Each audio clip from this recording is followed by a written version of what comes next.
আসসালামু আলাইকুম গাইস। দেখুন আমার পিছনে 3টা মিটার আছে 3টা বিল্ডিংয়ের জন্য।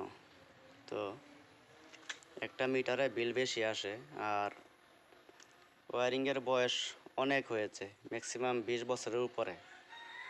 তো ওয়্যারিংয়ের ঝামেলার কারণে লোড বন্ধ থাকার পরেও বিল উঠতেছে। দেখুন কিভাবে শো করতেছে। ওই যে দেখেন এই মিটারটার মধ্যে এখন সব লোড বন্ধ আছে কিন্তু বিল উঠতেছে, কারেন্ট টানতেছে। এখনো কারেন্ট দেখুন কত শো করতেছে, তাই দেখুন আপনারা 1.51, আগে ছিল 1.46। দেখুন এখন আরও বেড়েছে। তো এখন কি করতে হবে আমাদেরকে, আমরা এখন পুরো ওয়্যারিংটা চেক দিতে হবে।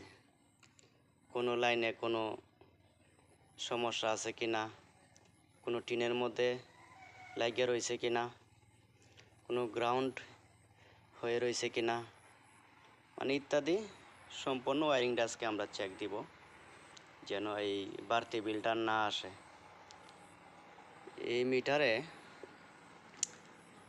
8-10টা ফ্যান চলে, একটা ফ্রিজ আর টুকটাক কয়েকটা লাইট, তাও সবসময় চলে না। প্রতি মাসে 3000-4000 টাকা বিল আসে। এটা কি মিটারের প্রবলেম না ওয়্যারিংয়ের প্রবলেম, আজকে চেক দিয়ে দেখব।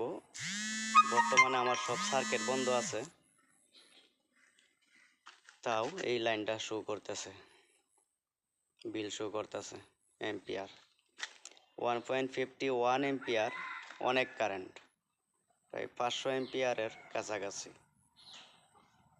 তো দেখাবো আজকে আপনাদেরকে কমপ্লিট করে কোন জায়গায় সমস্যা, এটা দেখাবো।